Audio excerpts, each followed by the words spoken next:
ప్రజా TV news కి స్వాగతం. ఈనాటి వార్తలు ప్రారంభానికి ముందుగా ముఖ్యాంశాలు మీకోసం. శ్రీశైలంలో కన్నుల పండుగగా మహాశివరాత్రి బ్రహ్మోత్సవాలు. పుష్ప పల్లకిపై దర్శనమిచ్చిన శ్రీ స్వామి అమ్మవార్లు వేలాదిగా తరలివచ్చిన భక్తులు. నంద్యాల మున్సిపల్ స్థల వివాదంపై మున్సిపల్ కమిషనర్ ఉత్తర్వులను సస్పెండ్ చేసిన హైకోర్టు. కబ్జా అని ప్రచారం చేస్తే కోర్టు ధిక్కరణే అంటున్న స్థల యాజమానుడు. గమనీయంగా జరుగుతున్న మహానందీశుని బ్రహ్మోత్సవం రెండవ రోజు. సూర్యప్రభ రావణ వాహన సేవలో ధరించిన స్వామి అమ్మవార్లు. ఎన్నికలలో నామినేషన్ల ప్రక్రియపై రాజకీయ పార్టీలు అవగాహన కలిగి ఉండాలన్న జిల్లా కలెక్టర్ శ్రీనివాసులు.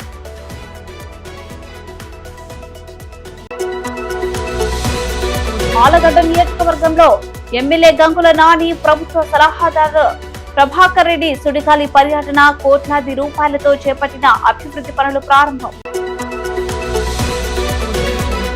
నంద్యాలలో ఆర్టీటీ సహకారంతో 60 ఇళ్ల నిర్మాణం. 250 మంది లబ్ధిదారులకు ఇళ్ల పట్టాల పంపిణీ చేసిన ఎమ్మెల్యే శిల్పారామిరెడ్డి. నంద్యాల జిల్లా శ్రీశైల మహాక్షేత్రంలో మహాశివరాత్రి బ్రహ్మోత్సవాల సంబరాలు అంబరానంటే. బ్రహ్మోత్సవాలు 6వ రోజు సందర్భంగా శ్రీ బ్రహ్మరాంబ సమేత మల్లికార్జున స్వామి అమ్మవార్లు పుష్ప పల్లకిలో భక్తులకు దర్శనమిచ్చారు. శ్రీశైలం వలన బ్రహ్మోత్సవాలు 6వ రోజున పుష్ప పల్లకిలో శ్రీ స్వామి అమ్మవారికి ప్రత్యేక పూజలు నిర్వహించి హారతులిచ్చారు.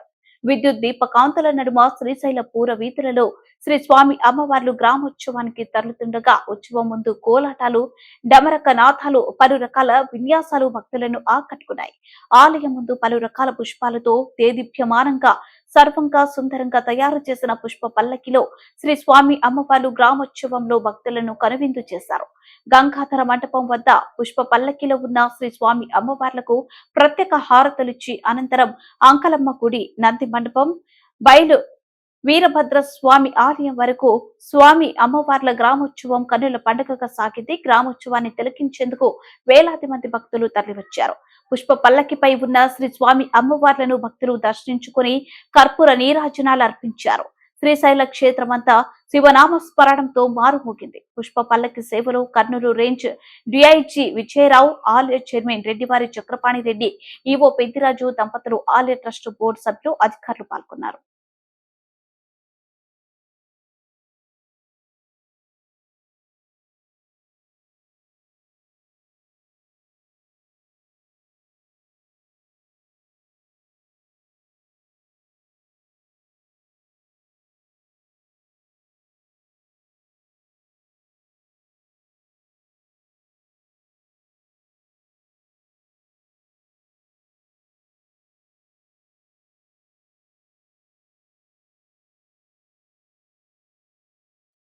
నంద్యాల పురపాలక సంఘం పరిధిలోని స్టేట్ బ్యాంక్ కాలనీలోని ఏరియా సర్వే నెంబర్ 2313/1C ఏ 0 నుంచి 29 సెంట్ల ఇండ్ల స్థలంపై మున్సిపల్ కమిషనర్ విధించిన ఆంక్షలను రాష్ట్ర హైకోర్టు సస్పెండ్ చేస్తూ ఉత్తర్వులు జారీ చేసిందని, మున్సిపల్ స్థలం కబ్జా అంటూ వచ్చిన వార్తలో నిజం లేదని స్థల యాజమాని మూర్తిరెడ్డి, యుగేందర్ రెడ్డి, రామ్ ప్రతాప్ రెడ్డి తెలిపారు. స్థల వివాదంపై స్థల యాజమానులు గురువారం విలేకరుల సమావేశం నిర్వహించారు.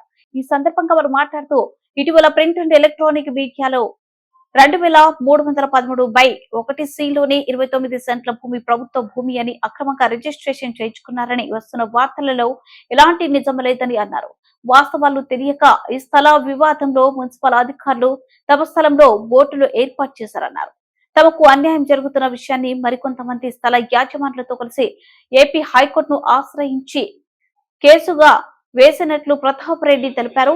16వ తేదీ 2022న నంద్యాల మున్సిపల్ కమిషనర్ హైకోర్టు ఉత్తర్వులను వ్యతిరేకిస్తూ మా దస్తావేజులను రద్దు చేసి మాపై చర్యలు తీసుకోవాలని పోలీసులకు, రిజిస్టర్ ఆఫీస్ కు ఫిర్యాదు చేశారన్నారు. ఆ ఫిర్యాదుపై తాము హైకోర్టును ఆశ్రయించగా రాష్ట్ర హైకోర్టు విచారించి కమిషనర్ ఇచ్చిన 16వ తేదీ 2022 లెటర్ ను రద్దు చేశారు. కోర్టు ఉత్తర్వుల ప్రకారము నంద్యాల మున్సిపల్ కమిషనర్ కి గాని మరే ఇతరులకు గాని మా భూమిపై ఎటువంటి చర్యలు తీసుకునే హక్కులు లేవని ఉత్తర్వులు జారీ చేసినట్లు యుగేందర్ రెడ్డి, ప్రతాప్ రెడ్డి తెలిపారు. హైకోర్టు ఉత్తర్వులు ఉల్లంఘించిన వారిపై న్యాయపరమైన చర్యలు తీసుకుంటామని వారు హెచ్చరించారు.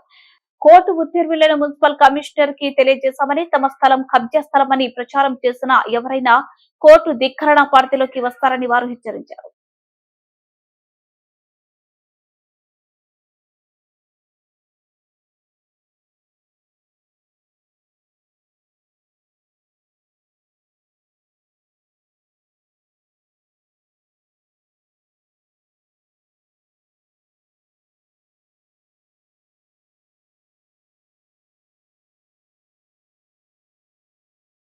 పేరు రాంప్రతాప్ రెడ్డి, క్రాంతినగర్లో ఉంటాను. గట్టిగా నా పేరు రాంప్రతాప్ రెడ్డి, క్రాంతినగర్లో ఉంటాను. యాక్చువల్గా అంటే హౌసింగ్ బోర్డు అడ్జసెంట్గా ఉన్నటువంటి 2313/1C సర్వే నెంబర్లో మేము 1630 స్క్వేర్ ఫీట్ నేను పర్చేజ్ చేశాను. యాక్చువల్ అంటే ఇది ఈ ప్రాపర్టీ ఏన్సిస్టల్ ప్రాపర్టీ. అంటే ముందు ఈ ముస్లింలకు సంబంధించింది వాళ్ళ బ్రదర్స్ మధ్యన డిస్ప్యూట్ ఉండింది. దీనికి సంబంధించి ఈ ల్యాండ్కి సంబంధించి 1982లో హౌసింగ్ బోర్డ్ కాలనీ ఎస్టాబ్లిష్మెంట్ చేసేటానికి ఆర్డీఓ గారు దీన్ని అక్వైరీ చేశారు. అక్వైరీ చేసినప్పుడు ఏమైందంటే ఇది కాంపెన్సేషన్ డిస్ట్రిబ్యూషన్కి వచ్చేసరికి డిస్ప్యూట్లో ఉండింది.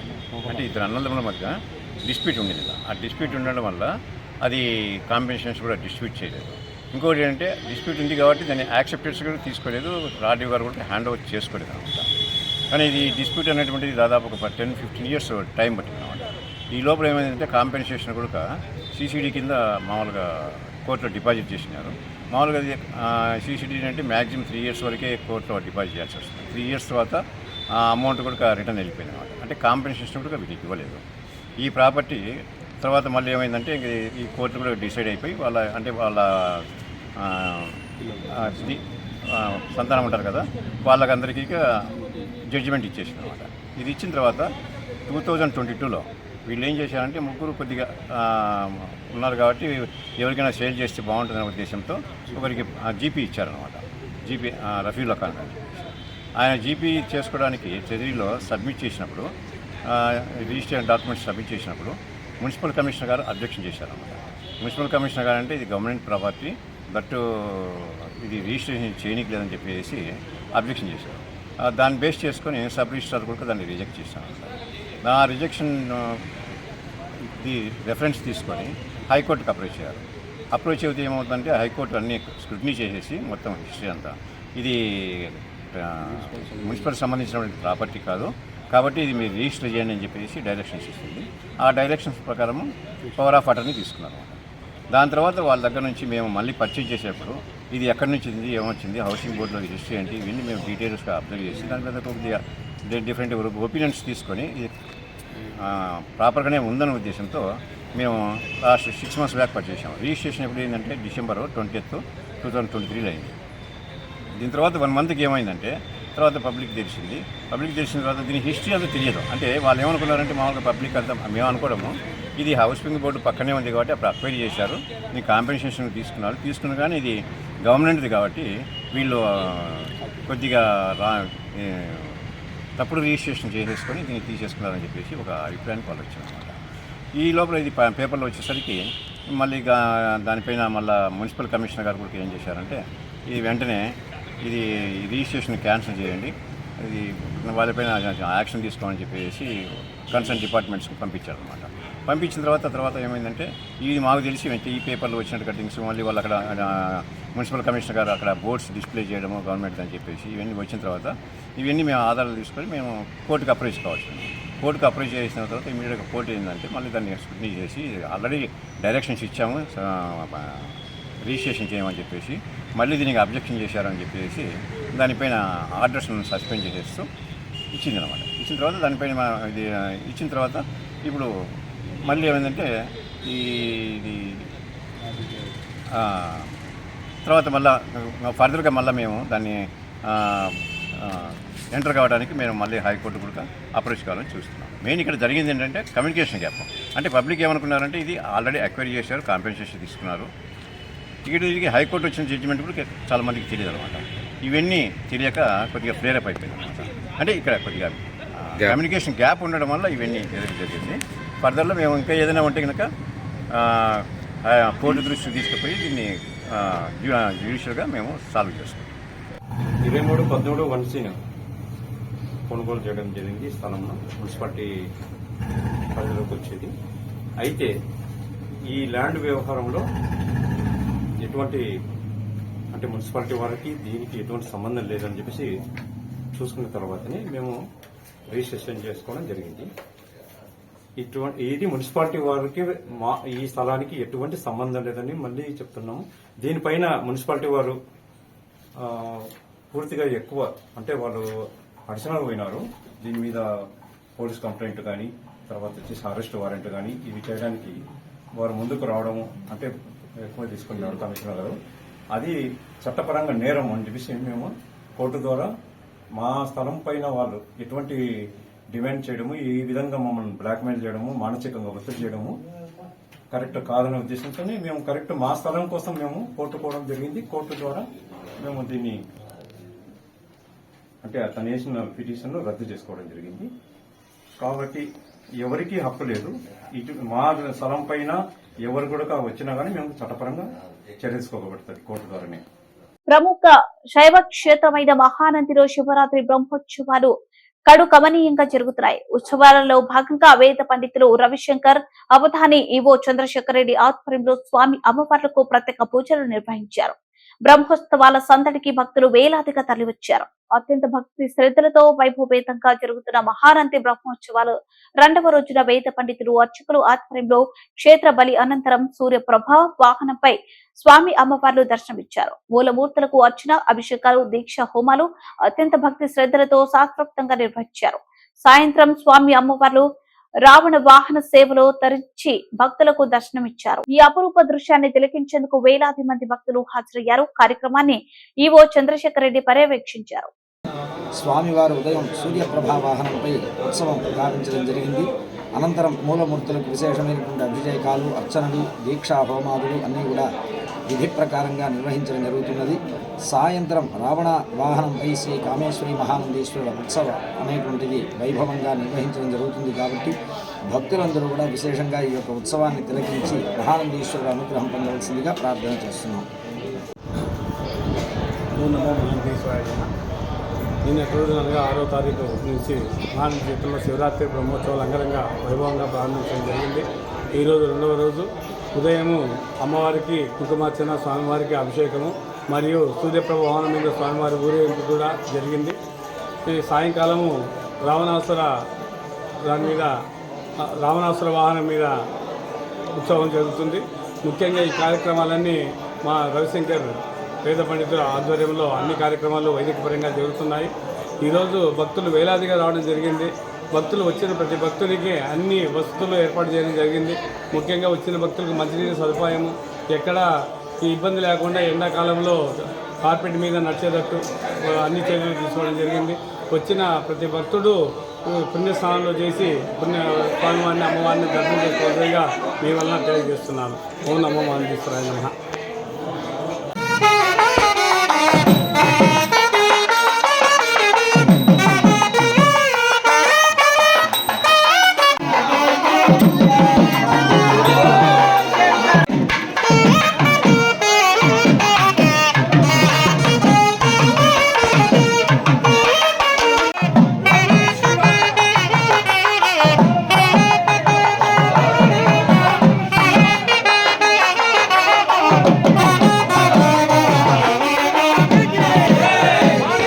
త్వరలో జరగనున్న సార్వత్రిక ఎన్నికలకు సంబంధించి నామినేషన్ల ప్రక్రియపై రాజకీయ పార్టీల ప్రతినిధులకు సంపూర్ణ అవగాహన ఉండాలని జిల్లా కలెక్టర్ శ్రీనివాసులు అన్నారు. ఎన్నికల ప్రవర్తన నియమావళి, నామినేషన్ల ప్రక్రియ తదితర అంశాలపై గుర్తింపు పొందిన రాజకీయ పార్టీల ప్రతినిధులతో కలెక్టర్ చాంబర్లో ఆయన సమావేశం నిర్వహించారు. ఈ సందర్భంగా జిల్లా కలెక్టర్ శ్రీనివాసులు మాట్లాడుతూ రాజకీయ పార్టీల అభ్యర్థులకు ఎన్నికల్లో ఏం చేయాలి, ఏం చేయకూడదు అన్న అంశాలపై పూర్తి స్పష్టత ఉండాలన్నారు. ఎన్నికల ప్రవర్తన నియమావళిని ఎట్టి పరిస్థితుల్లోనూ ఉల్లంఘించరాదన్నారు. ఎన్నికల్లో నామినేషన్ ప్రక్రియ చాలా ముఖ్యమైనదని వీలైనంత వరకు ముందుగానే నామినేషన్ వేసుకునేలా అభ్యర్థులకు తెలియజేయాలన్నారు. సంబంధిత ఆర్వో ముందుగానే చెక్ చేసుకుని ఏదైనా వివరాలు అవసరమైతే సమాచారం అందిస్తారన్నారు. రాజకీయ పార్టీలు కూడా ఎన్నికల కమిషన్ సూచనలు, ఎన్నికల ప్రక్రియపై పూర్తి అవగాహన ఉన్న వారినే పోలింగ్ ఏజెంట్లుగా నియమించుకోవాలన్నారు. పోలింగ్ స్టేషన్ హేతుబద్ధీకరణపై సంబంధిత రిటర్నింగ్ అధికారుల నుండి ప్రతిపాదనలు తీసుకుని ఎన్నికల కమిషన్ కు సమర్పిస్తామని కలెక్టర్ ఈ సందర్భంగా తెలిపారు. ఈ సమావేశంలో joint collector T Rahul Kumar Reddy, వివిధ పార్టీల ప్రతినిధులు పాల్గొన్నారు.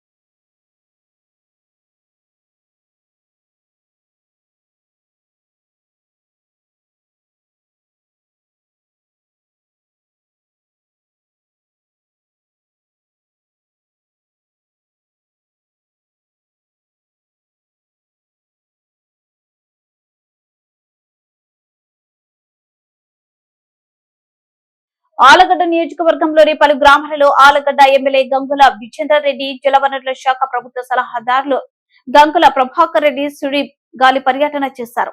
నియోజకవర్గంలోని ఆలగడ్డ, రుద్రపురం మండలాలలో చేపట్టిన పూర్తి చేసిన పలు అభివృద్ధి కార్యక్రమాలను ప్రారంభించారు. ప్రారంభోత్సవాలలో భాగంగా ఆలగడ్డ నియోజకవర్గంలోని నల్లగట్ల గ్రామాల్లో శ్రీ చెన్నకేశవ మరియు ఆంజనేయ స్వామి దేవాలయానికి భూమి పూజ, రుద్రవరం మండలం పేరూరు, చిలకలూరు, ఎర్రగుడి దిన్నె, చందలూరు, నక్కల దిన్నె, మందలూరు, ముత్తలూరు, ఆలమూరు, చింతరేణిపల్లె, టి లింగం దిన్నె, రెడ్డిపల్లె గ్రామాలలో సీసీ రోడ్లు, రైతు భరోసా కేంద్రాలను ఎమ్మెల్యే గంగుల విజేంద్రరెడ్డి, జలవనరుల శాఖ ప్రభుత్వ కార్యదర్శి గంగుల ప్రభాకర్ రెడ్డి ప్రారంభించారు. ఈ సందర్భంగా ఆయా గ్రామాలకు చేరుకున్న వీరికి గ్రామస్తులు, వైసీపీ నేతలు, కార్యకర్తలు ఘన స్వాగతం పలికారు. ఈ సందర్భంగా ఎమ్మెల్యే విజేంద్రరెడ్డి మాట్లాడుతూ ఆలగడ్డ నియోజకవర్గంలో గతంలో ఎన్నడూ లేని విధంగా అభివృద్ధి, ఇంటింటికి సంక్షేమం జరిగిందన్నారు. రాబోయే ఎన్నికలలో ప్రజా తీర్పు ఏకపక్షమే అని, మళ్లీ జగనన్న ప్రభుత్వం అధికారంలోకి రాగానే ఆలగడ్డ మరిన్ని అభివృద్ధి కార్యక్రమాలను చేపడతామన్నారు. గంగుల ప్రభాకర్ రెడ్డి మాట్లాడుతూ ఇంటింటికి జగన్ ప్రభుత్వంలో ఇవి చేశాం అని చెప్పుకునే దమ్ము, ధైర్యం తమకే ఉన్నాయన్నారు. ప్రజల వద్దకు ఓట్ల కోసం ధైర్యంగా వస్తున్నామని, ప్రతి ఇంటికి సంక్షేమం ఇచ్చాం కనుకే ధైర్యంగా ఓట్లు అడుగుతున్నామన్నారు. రాబోయే ఎన్నికలలో వైసీపీకి ఓట్లు వేసి అఖండ మెజార్టీతో గెలిపించాలని ఆయన కోరారు. ఈ కార్యక్రమంలో వివిధ మండలాల అధికారులు, వైసీపీ నేతలు గంగుల మనోహర్ రెడ్డి, విజయ డైరీ డైరెక్టరు గంగుల విజయసింహారెడ్డి, గ్రామ నేతలు, కార్యకర్తలు పాల్గొన్నారు. నంద్యాల పట్టణం 1వ వార్డు పరిధిలోనే పివి నగర్, హరిజనపాటిలో ఆర్టీటీ సంస్థ అధికార సహకార మరియు హౌసింగ్ బోర్డు లోన్ ద్వారా నిర్మించిన 60 పక్క గృహాలను హరిజనపేటలో 250 మందికి ఇళ్ల స్థలాలను ఎమ్మెల్యే శిల్పా రవిరెడ్డి లబ్ధిదారులకు స్వాధీనం చేశారు. ఈ సందర్భంగా ఎమ్మెల్యే మాట్లాడుతూ గత ఎన్నో సంవత్సరాల క్రితం 1వ వార్డు పరిధిలోని హరిజనవాడ ప్రజలకు 250 మంది లబ్ధిదారులకు ఇళ్ల స్థలాల పట్టాలను పంపిణీ చేశారని, అయితే కేటాయించిన లేఅవుట్ లో ఇళ్ల నిర్మాణాలు చేయకపోవడంతో ముళ్ల కంపలతో నిండి ఉన్న స్థలాన్ని శుభ్రం చేయించి తిరిగి రెవెన్యూ అధికారులతో లేఅవుట్ వేయించి గతంలో ఎవరికైతే ఇళ్ల స్థలాల పట్టాలను పంపిణీ చేశారో వారికి రెవెన్యూ రికార్డులు ఆధారంగా 250 మంది ఇళ్ల స్థలాల పట్టాలను పంపిణీ చేయడం జరిగిందన్నారు. దాదాపుగా ఇవ్వబడిన ఇళ్ల స్థలాల విలువ నేడు 12.5 లక్షలు ఉందని, ఈ విలువైన స్థలాలలో ఇళ్లను నిర్మించుకోవాలని ఆర్టీటీ సంస్థ ఆర్థిక సాయం అందించేందుకు ముందుకు వచ్చారు. ఈ అవకాశాన్ని సద్వినియోగం చేసుకోవాలని కోరారు. పార్టీలను గెలుపు ఓటములు పరిగణనలో తీసుకోకుండా అందరికీ న్యాయం చేయడం జరిగిందన్నారు. హరిజనపేట అంటే శిల్ప కుటుంబం అడ్డ అని గుర్తు చేశారు. మీ బిడ్డ శిల్ప రవిచంద్ర కిషోర్ రెడ్డిని రానున్న ఎన్నికల్లో ఎమ్మెల్యేగా గెలిపించాలని, అత్యధిక మెజార్టీ అందించాలని కోరారు. కార్యక్రమంలో మున్సిపల్ చైర్పర్సన్ మాబునిషా దేశం సుధాకర్ రెడ్డి, వార్డు వైసీపీ నాయకులు, మాజీ కౌన్సిలర్లు తదితరులు పాల్గొన్నారు. నగర్ వాసులకు కొత్త గుర్తింపు ఇచ్చినారు. ఇవన్నీ మనం మర్చిపోకూడదు. రాబోయే కాలంలో దీనికి రెండింతలు ఉత్సాహంతో ఎమ్మెల్యే గారిని ప్రోత్సహిస్తూ రాబోయే కాలంతో మనవంతు కృషి చేయాలి. రాబోయే కాలంలో అఖండ మెజార్టీతో మనమందరము ఎమ్మెల్యే గారిని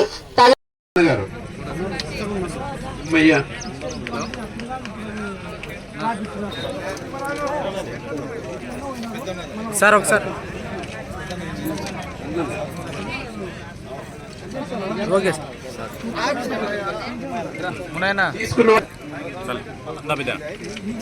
దేశాలు సార్ అక్కడ ఉన్నారు సార్ అక్కడ ఉన్నారు సార్ కేశాలు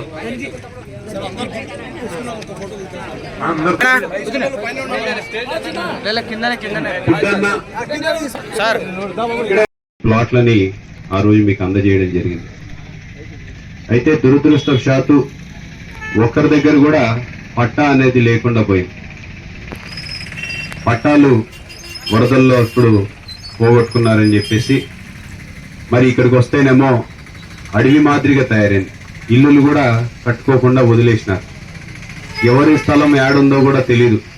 అసలు స్థలాలు ఉన్నాయా లేదా అనేది పరిస్థితుల్లో ఉన్న మీ పరిస్థితి చూసి ఖచ్చితంగా న్యాయం చేయాలి. అవసరమైతే ఈ లేఅవుట్ని మళ్ళీ మనం పునరుద్ధరించాలి ఇక్కడ ఇల్లులు కట్టుకోవడానికి. ఎందుకంటే ఈ లేఅవుట్ కావాలనుకోనంటే మొత్తం క్యాన్సిల్ చేసి మళ్ళీ ఇంకొకరికి కూడా కేటాయించిండొచ్చు. ఎందుకంటే గతంలో తెలుగుదేశం నాయకులు చేసినారు, ఇట్లనే చిచ్చు పెట్టినారు ప్రజల మధ్యలో. ఒకరికి ఇస్తే శిల్పామోహన్ రెడ్డి గారి హయాంలో ఇస్తే వైఎస్ నగర్ లో బై ఎలక్షన్లు అప్పుడు వచ్చి దానిని క్యాన్సిల్ చేసి ఇంకొకరికి అప్పచెప్పినారు. ఇంకొకరికి అప్పచెప్పిన తర్వాత ఇద్దరు ఘర్షణ పడండి, కొట్టుకొని చావండి అన్నట్టు వదిలేసినారు. ఈరోజు వైఎస్ నగర్ లో ఎందుకు సమస్య వచ్చిందంటే కేవలం దానివల్ల.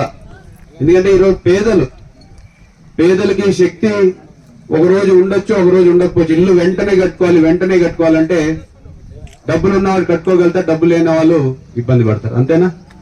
మరి 30 సంవత్సరాల క్రితం నుంచి ఇచ్చిన తర్వాత కూడా ఇల్లులు కట్టుకోలేకపోయినారంటే దాని అర్థం మంచి మనసుతో ఆలోచించాలి.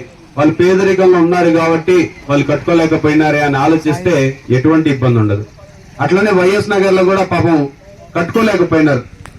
ఆడికి పోయి ఇల్లు కట్టుకోవాలని నివసించే పరిస్థితి కూడా వాళ్ళు లేకపోయేసరికి కట్టుకోలేకపోతే దుర్మార్గంగా వాళ్ళవన్నీ కూడా క్యాన్సిల్ చేసి కొత్త వాళ్ళకి అప్పచెప్పినారు, కొత్త వాళ్ళకి అమ్ముకున్నారు. మరి ఈ రోజు పాపం పాత వాళ్ళు కొత్త వాళ్ళు ఇద్దరు కూడా కొట్లాడే పరిస్థితి మీరు చూశారు. పివి నగర్ లో మనం వచ్చినప్పుడు కూడా గతంలో కూడా నాన్నగారి హయాంలో అభివృద్ధి చేసినారు. మనం వచ్చిన తర్వాత మళ్ళీ పివి నగర్ కి స్పెషల్ గా ఈ రోజు ఫోకస్ పెట్టి. వార్తలు ముగించే ముందు ముఖ్యాంశాలు మరోసారి. శ్రీశైలంలో కన్నుల పండుగగా మహాశివరాత్రి బ్రహ్మోత్సవాలు. పుష్ప పల్లకిపై దర్శనమిచ్చిన శ్రీ స్వామి అమ్మవార్లు, వేలాదిగా తరలివచ్చిన భక్తులు. నంద్యాల మున్సిపల్ స్థల వివాదంపై మున్సిపల్ కమిషనర్ ఉత్తర్వులను సస్పెండ్ చేసిన హైకోర్టు. కబ్జా అని ప్రచారం చేస్తే కోర్టు ధిక్కరణే అంటున్న స్థల యాజమానులు. గమనీయంగా జరుగుతున్న మహానందీశుని బ్రహ్మోత్సవం 2వ రోజు. సూర్యప్రభ రావణ వాహన సేవలో ధరించిన స్వామి అమ్మవార్లు. ఎన్నికలలో నామినేషన్ల ప్రక్రియపై రాజకీయ పార్టీలు అవగాహన కలిగి ఉండాలన్న జిల్లా కలెక్టర్ శ్రీనివాసులు.